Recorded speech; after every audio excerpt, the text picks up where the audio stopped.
타임 건작동 말씀 묵상. 안녕하십니까?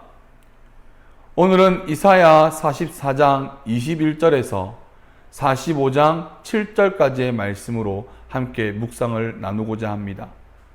하나님은 사람을 지으셨고 사람은 우상을 만들었습니다. 피조물은 창조주 곧 제작자보다 위대할 수가 없지요. 그러니 우상은요, 사람보다 위대할 수 없고 사람도 하나님보다 위대한 존재, 동일한 위치에 있을 수 없습니다. 따라서 사람의 피조물인 우상은요, 사람보다 아래에 있는 존재이며 더더욱 사람의 창조주인 하나님과 같은 위치에서 신으로 대접받을 수 없습니다. 모든 것을 지으신 하나님께서 이스라엘을 향하여 돌아오라, 내게로 돌아오라 말씀하십니다.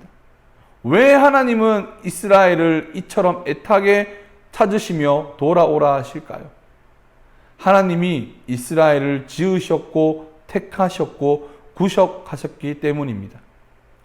하나님은 택한 백성을 통하여 곧 하나님의 자손들을 통하여 하나님을 향한 찬양이 울려 퍼지기를 원하셨고 그들을 통해 하나님의 영광이 세상 가운데 드러나길 원하셨습니다. 수많은 민족이 있지만 하나님은 오직 택한 백성을 통하여 드러나기 원하셨기에 이스라엘을 이처럼 애타게 부르십니다.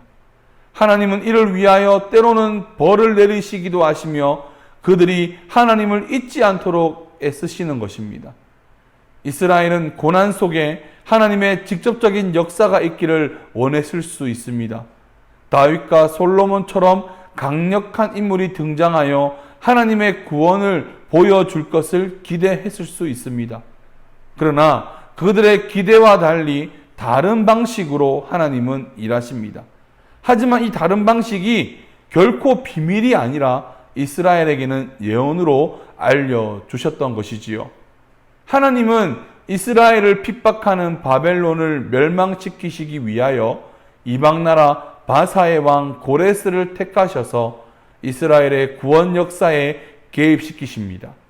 하나님은 고레스에 대하여 다윗과 같이 목자요 기름 부음 받은 자라 말씀하십니다.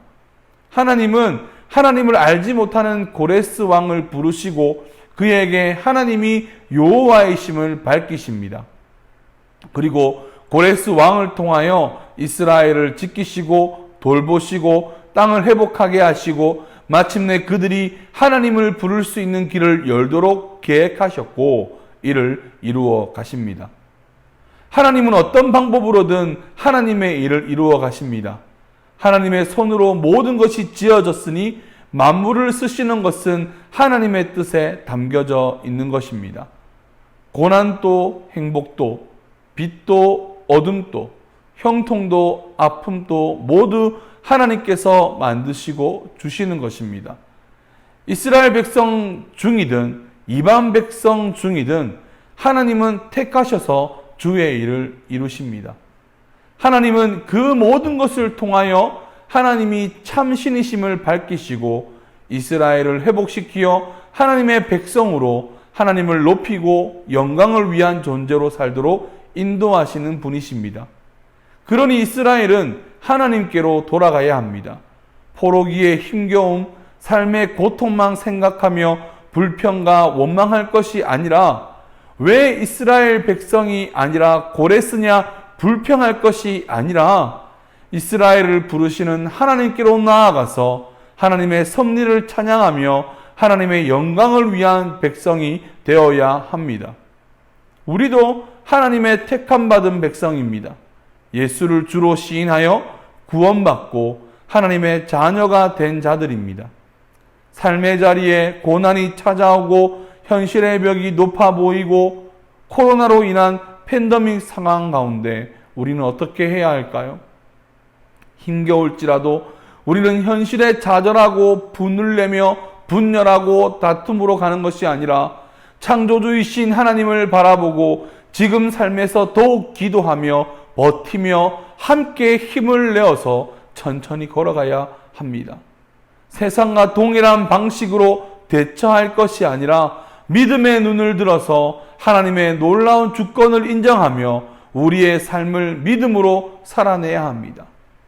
하나님이 우리와 함께 하시고 우리를 일으켜 세우실 것을 믿으시고 오늘 하루도 모든 것을 하나님께 맡기며 주를 신뢰하며 걸어가시는 우리 모두가 되기를 간절히 소망합니다.